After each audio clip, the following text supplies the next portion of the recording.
Dice, ¿qué hizo singular a Andy Warhol como individuo para que hiciera masiva la crisis en el arte? ¿Por qué él y no otro individuo? Por favor, preguntárselo a Dios.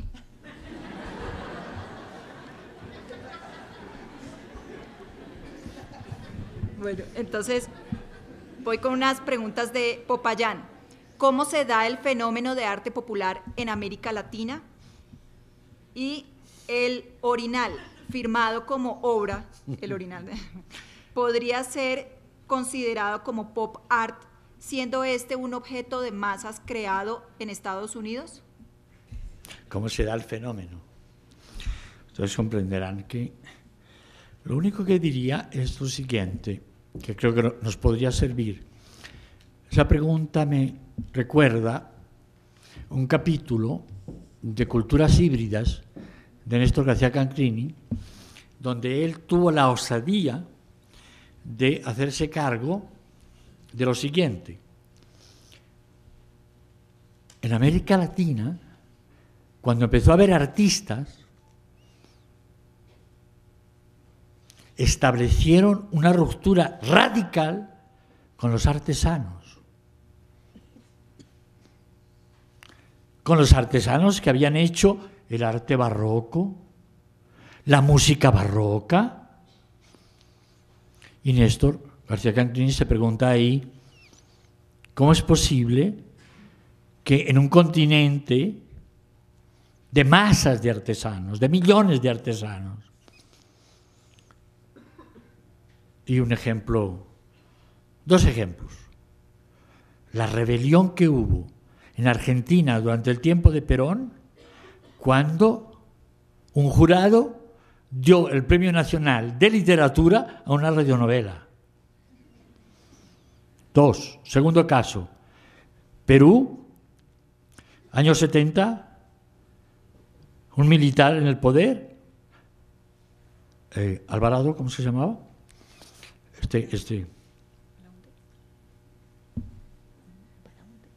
No, Balaunde no.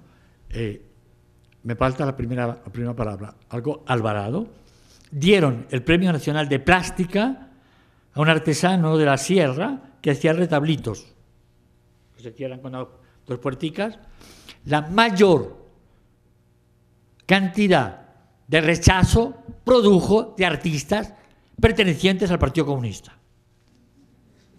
O sea, los que se sintieron más indignados porque a un artesano de la sierra se le diera un premio nacional de plástica fue la izquierda peruana. Hay un libro entero de uno de los más grandes intelectuales de América Latina, peruano, Mirko Lauer, dedicado a ese hecho. ¿Cómo era posible que la izquierda, que se embadurnaba todos los días de lo popular, entendiera que lo popular no era el pasado, era el futuro? Porque es muy cómodo pensar lo popular en el pasado.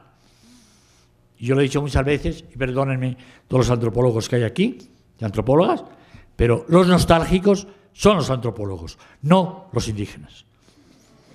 A los que les interesa especialmente el pasado es a los antropólogos. A los indígenas les interesa mucho su pasado, pero mucho más el futuro. La segunda parte, lo del orinal firmado. Bueno, que sí puede ser considerado pop-up. Miren, realmente en estos días yo estuve leyendo muchas cosas así de diversos tipos sobre Warhol y, por ejemplo, me encontré varias críticas francesas donde muestran cómo hay que separar radicalmente lo que hizo el artista francés, Duchamp, firmando un orinal, con lo que hace Warhol. Porque eso era un orinal físico, de porcelana. Warhol no nos está trayendo latas de sopa, sino fotos seriadas, repintadas, rehechas de latas de sopas. Luego, Warhol es mucho más tradicional, es un representador, sigue siendo una pintura representativa, con todas las rupturas que hemos dicho. Pero lo que hizo Duchamp es otra cosa, que no se puede poner en el mismo plano. Bueno. Aunque tengan mucho que ver una con la otra. A partir de todo lo mencionado en la conferencia, ¿puede considerarse al pop art como la primera manifestación de la cultura cyberpunk?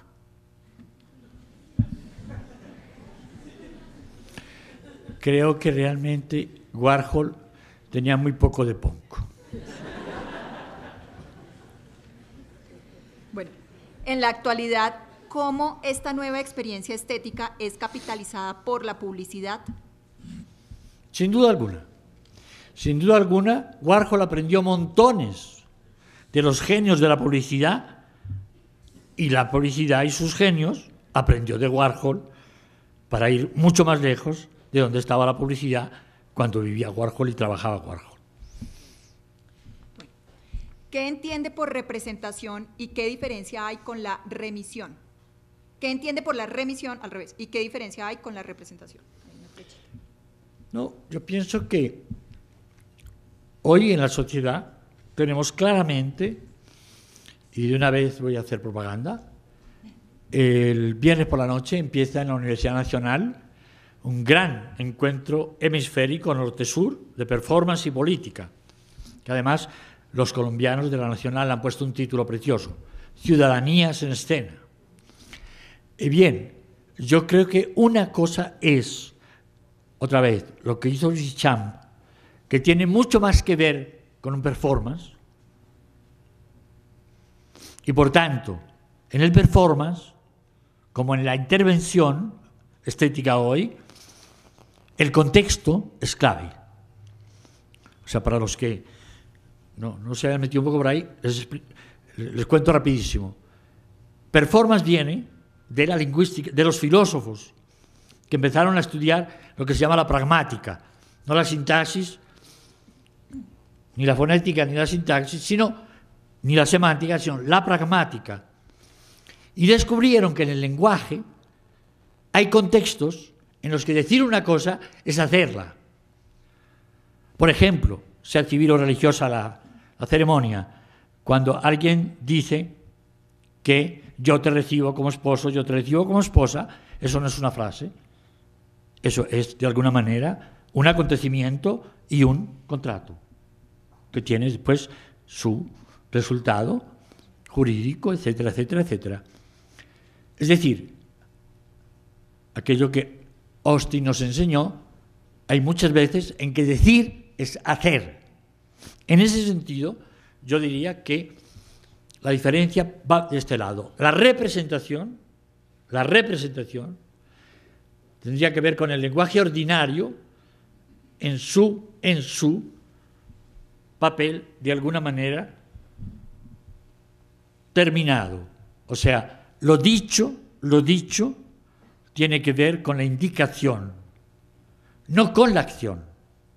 Evidentemente, esto que estoy diciendo puede ser perfectamente cuestionado, puesto que detrás está todo el concepto de obra abierta de Umberto Eco, y es que a partir de un determinado momento todo el arte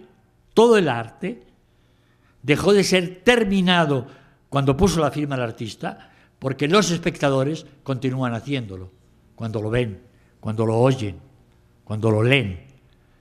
Pero si salimos de esa visión, yo diría que sí hay una diferencia entre el arte de la obra y el arte del contexto y del acontecimiento, que es la intervención o es el performance.